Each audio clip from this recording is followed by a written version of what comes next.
Class में संस्कृत विषय का अध्ययन कर रहे थे, यूपी टेट, सुपर टेट और सीटेट को लेकर, जिसमें से हम लोग संधियों का अध्ययन कर रहे थे।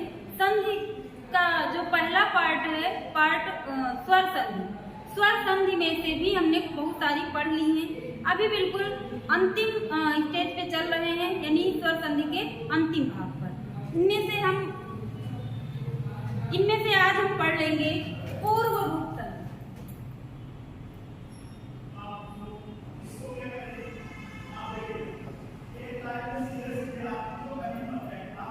पूर्व रूप संधि यानी हमने पढ़ लिया दीर्घ स्वर संधि, गुण स्वर संधि, वृद्धि स्वर संधि, अयाद्य स्वर संधि और यण स्वर संधि। इतनी पढ़ लिया था, 5 संधियां पढ़े था।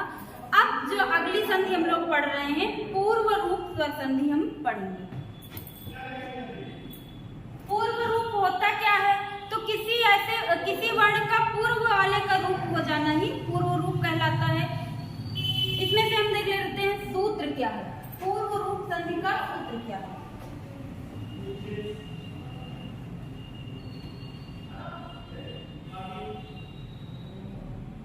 एंग पदांतात् अत्, ये सूत्र है जो कि पूर्व रूप संधि करता है। अब इस सूत्र में लिखा क्या गया है? तो कहा गया एंग पदांतात् अत्। सूत्र को तोड़ के देखते हैं। एंग एक प्रत्याहार है। एंग प्रत्याहार में वर्ण कौन से आते हैं? तो हम देखेंगे एवं, जो तीसरे नंबर का सूत्र है ए ओ ऊंगा, वहां से लेंगे तो आ जाएगा एंग प्रत्याहार में ए और ओ। ये 2 वर्ण आ जा रहे हैं एंग प्रत्याहार में। फिर आगे क्या कहा गया? पदांता, पदांतात् और प्लस अत्।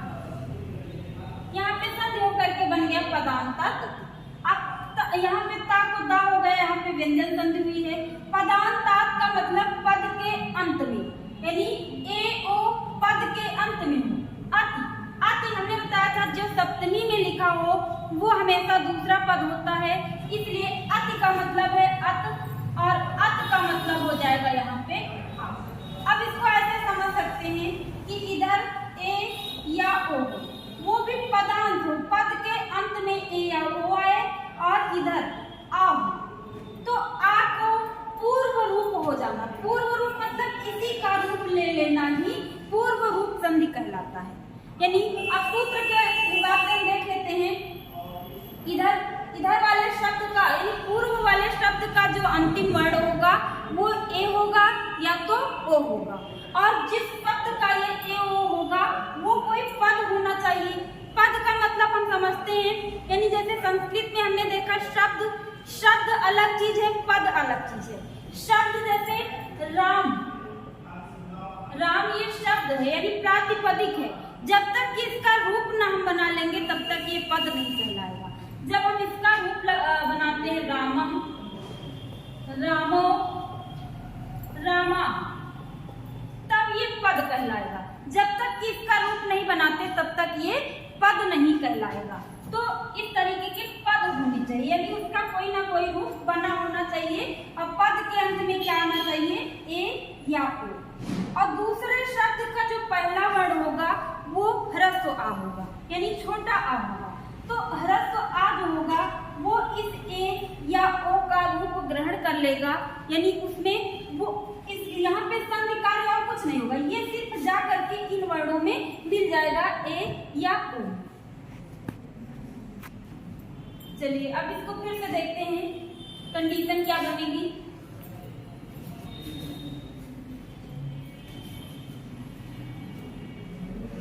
ए प्लस आ बराबर आ जो है ए का रूप ले लेगा तो ए बन जाएगा।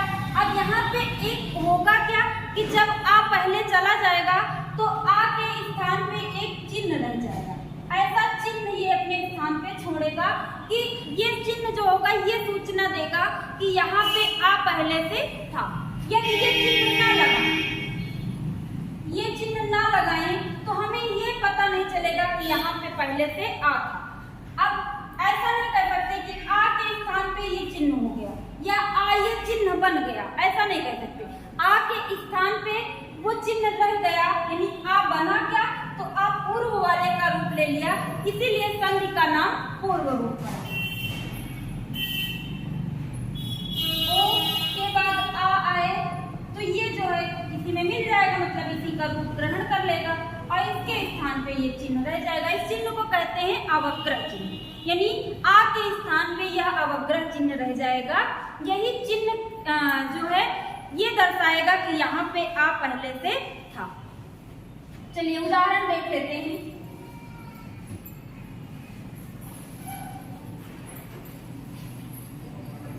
हरे धन, अब हरे क्या है, एक पद है।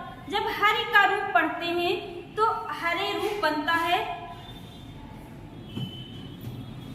हरे रूप बनता है, ये पद है हरि, हरि का रूप है हरे, हरे एक पद है और इधर आ रहा है, यानी आ रहा है तो अब आ क्या करेगा, ए का रूप ग्रहण कर लेगा, मतलब इसी में जाकर के मिल जाएगा और इसके जगह पे ये चिन्ह रह जाएगा हरे। अब ये जो आ पूर्व में मिल गया तो उसका उच्चारण पूर्व जैसा ही करेंगे, यानी इसको हम आ का उच्चारण नहीं करेंगे। जब आ ने पूर्व वाले का रूप ले लिया मतलब कि आ का कोई ध्वनि नहीं बची। ये सिर्फ सूचना देने के लिए ये चिन्ह लगा है कि यहाँ पे आ था, इसलिए इस चिन्ह को हम आ उच्चारण नहीं करते। हालांकि पढ़ते समय हम लोग बोलते हरे औ बोल देते हैं, लेकिन जो शुद्ध उच्चारण होता है उसका होगा हरे, हरे इसको पढ़ा जाएगा। इसी तरह दूसरा उदाहरण देख लेते हैं। बालको धन अप, बालको धन अपि, अब बालको रूप बनता है तो जब या आ जो है पूर्व वाले में यानी ओ में मिल जाएगा तो ओ बन गया। अब आ के स्थान पे चिन्ह लगा देंगे, बन जाएगा बालकोपि। इसी तरह मुने अत्र, अब मुने अत्र जो है यानी आ जो है पूर्व वाले का रूप ले लेगा, बन जाएगा मुने और चिन्ह लग जाएगा मुनेत्र।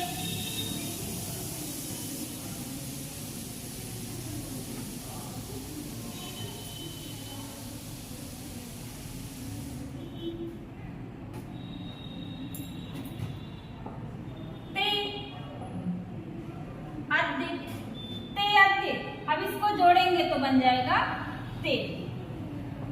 तो पूर्व रूप में कुछ भी और नहीं ध्यान देना है, बस उदाहरण ही पूछा जाता है कि इस उदाहरण में कौन सी संधि।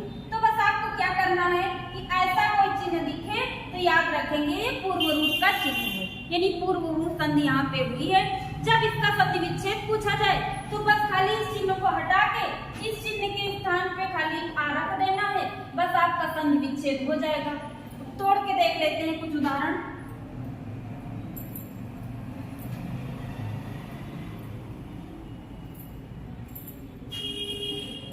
उदाहरण जैसे रमेश, रमेत्र को कहा जाए कि संधि विच्छेद करो तो रमेत्र का संधि विच्छेद क्या होगा, तो रमे का रमे ही रहेगा और केवल इस चिन्ह के स्थान पे हम आप फिर से ले आएंगे अत्र रमे अत्र रमेत्र। तो इसी तरीके से कोई भी उदाहरण मिले पूर्व रूप का तो ये चिन्ह मिलेगा, या तो आपसे संधि विच्छेद पूछा जाएगा या फिर आपसे ये कौन सी संधि ये पूछा जाएगा, बस यही प्रश्न आता है यहाँ से। और सूत्र भी पूछा जाता है पूर्व रूप संधि का सूत्र क्या है, तो क्या रखेंगे, पूर्व रूप संधि का सूत्र है एक पदांतादत, सूत्र है एक पदांता। चलिए इसके बाद अगली संधि का अध्ययन कर लेते हैं। पूर्व रूप के बाद पर रूप संधि।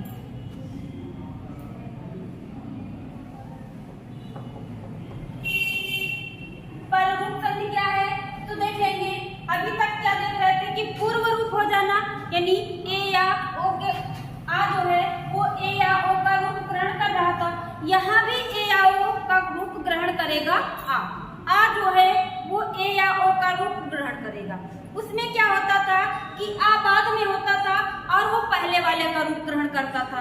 अब ये जो पर रूप संधि है इसमें क्या होगा कि आ पहले होगा ए या ओ बाद में होगा, तो आ ए या ओ का रूप ग्रहण कर लेगा। अब ए या ओ बाद में होगा इसलिए पर रूप कह दिया गया। सूत्र देख लेते हैं। एंग पर रूपम सूत्र है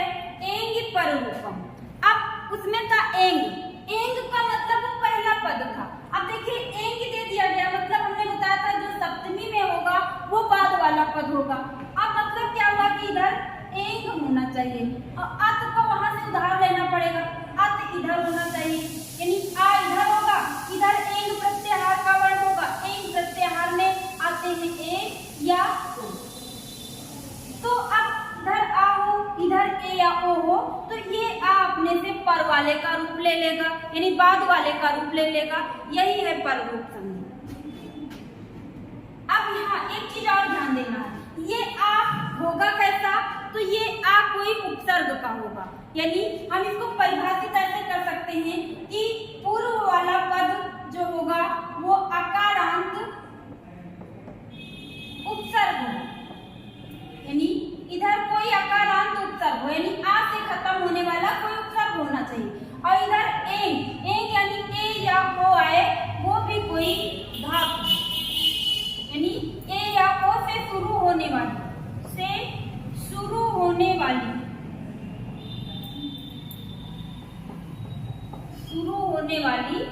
धातु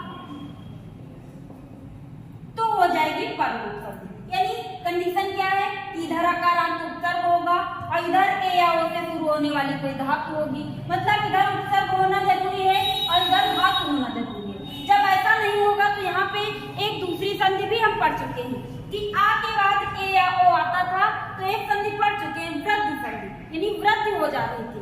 इसको ऐसे कह सकते हैं कि यह वृद्धि संधि का अपवाद स्वरूप है, यानी आ के बाद ए या ओ आ रहा है, फिर भी आय ना हो करके आ को पररूप हो रहा है। और कंडीशन क्या बनी कि इधर उपसर्ग होना चाहिए, वो भी आ से खत्म होने वाला। अब एक तो संस्कृत में उपसर्गों की संख्या ही बहुत कम है, यानी 22 उपसर्ग ही हैं, और उनमें से भी अकारांत उपसर्ग जब 22 पढ़ेंगे तो 22 में केवल आपको 2 ही अकारांत उपसर्ग मिलेंगे। एक तो मिलेगा प्रा, एक मिलेगा उ। यही 2 उपसर्ग हैं जो अकारांत उपसर्ग हैं। तो इन उपसर्गों में से कोई उपसर्ग हो और इधर ए या ओ से शुरू होने वाली कोई धातु यानी क्रिया हो, तो जो आ है यानी इन उपसर्गों का आ है वो बाद वाले का रूप ले लेगा, यानी ए या ओ का रूप ले लेगा। चलिए उदाहरण कर लेते हैं।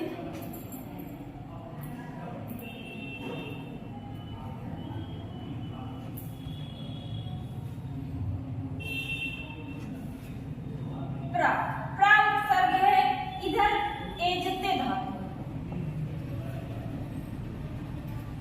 प्रा उपसर्ग है, एजते धातु है। प्रा में सबसे लास्ट में क्या आ रहा है, जब हम प्रा को तोड़ेंगे, पहले तो संधि विच्छेद करने के लिए, यानी संधि हम पढ़ रहे हैं तो हमको वर्ण विच्छेद आना चाहिए।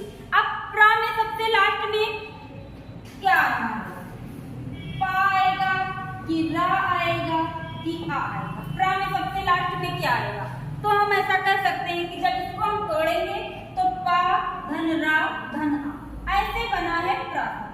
तो प्रा शब्द में सबसे लास्ट में आ रहा है, आ के बाद इधर एजते का ए आ रहा है। अब आ क्या करेगा, बाद वाले का रूप ले लेगा, शब्द बन जाएगा, यानी आ ए बन जाएगा। अब आ की जगह पे कुछ भी नहीं बचेगा। जब प्रा का आ निकल गया तो यहाँ पे बचा क्या, पा और रा, मतलब प्रा जो बचा वो भी हलंत वाला, इसमें कोई स्वर बचा नहीं जब आ निकल गया। अब आगे ए आ रहा, आ इसी का रूप ले लिया। अब ये इसमें जब मिलेगा तो ये मात्रा यहाँ पे लग जाएगी, शब्द बनेगा प्रेजते। प्रेजते पूछा गया था अभी 2019 या 20 के टेट की परीक्षा में पूछा गया था, प्रेजते में कौन सी संधि है। तो बहुत कम उदाहरण है पररूप संधि के, यानी 2 ही 3 उदाहरण है जो पूछे जाते हैं, बार बार वही पूछे जाते हैं, तो इन उदाहरणों को याद कर लेना है। बाकी आप नियम से देखेंगे तो आ के बाद ए आता है, नियम पे चलेंगे तो यहाँ पे आप कंफ्यूज हो सकते हैं कि यहाँ पे वृद्धि हो सकती है। पूछ लिया जाए प्राधन एजते क्या होगा, तो आप देखेंगे आ के बाद ए आ रहा है तो ए होना चाहिए, लेकिन उदाहरण याद कर लेना है, प्रेजते में वृद्धि नहीं हो रही है, पररूप संधि हो रही है। देख लेते हैं दूसरा उदाहरण, उपधन औषध।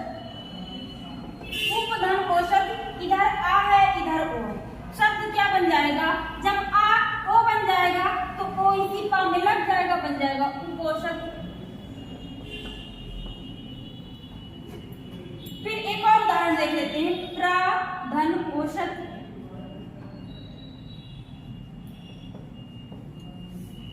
बनेगा प्रोषक।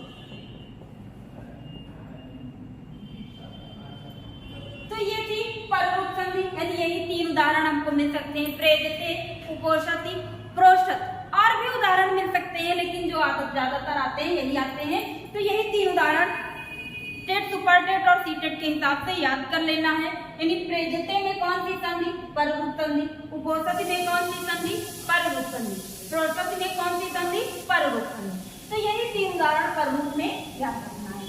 अब पूर्व रूप क्या है? आ का पूर्व वाले का रूप ग्रहण कर लेना पूर्व रूप संधि है, और आ का पर वाले का रूप ग्रहण कर लेना पर संधि, पर रूप संधि है।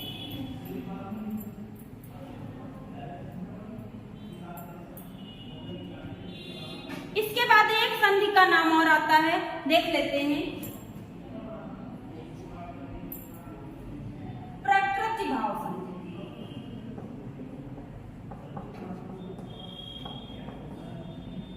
प्रकृति भाव संधि का मतलब क्या है कि वहां पे कोई संधि कार्य होता ही नहीं, इसीलिए बहुत से विद्वान इस संधि को संधि मानते ही नहीं। प्रकृति भाव संधि में संधि कार्य कुछ भी नहीं होता। देख लेते हैं उदाहरण,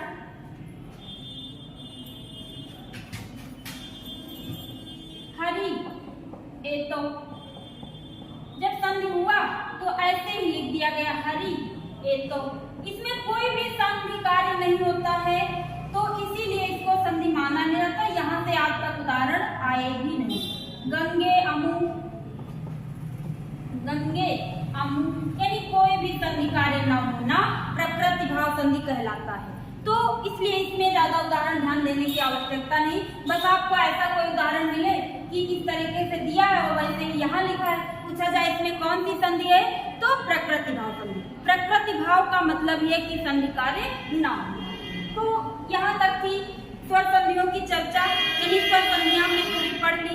अब ये क्वेश्चन नहीं पूछा जाएगा कि स्वर संधि के कितने भेद हैं, क्योंकि इसमें मतभेद है। कुछ लोग स्वर संधि के 5 भेद मानते हैं, कुछ 7 मानते हैं, और प्रकृति भाव को लेकर के भी कुछ 8 मान लेते हैं। इसलिए क्लियर नहीं है, तो ये नहीं पूछा जाएगा कि स्वर संधि के कितने भेद हैं, ये पूछा जाएगा कि संधि के कितने भेद हैं। तो संधि के 3 भेद हैं, स्वर संधि, व्यंजन संधि और विसर्ग संधि, जिसमें से हमने स्वर संधि का अध्ययन कर लिया। चलिए कुछ ऐसे उदाहरण हैं जो स्वर संधि में अपवाद स्वरूप आते हैं, यानी वहां पे होनी चाहिए थी कोई दूसरी संधि और हो जा रही है कोई दूसरी संधि। तो इसका अध्ययन हम लोग अपनी अगली क्लास में करेंगे। धन्यवाद।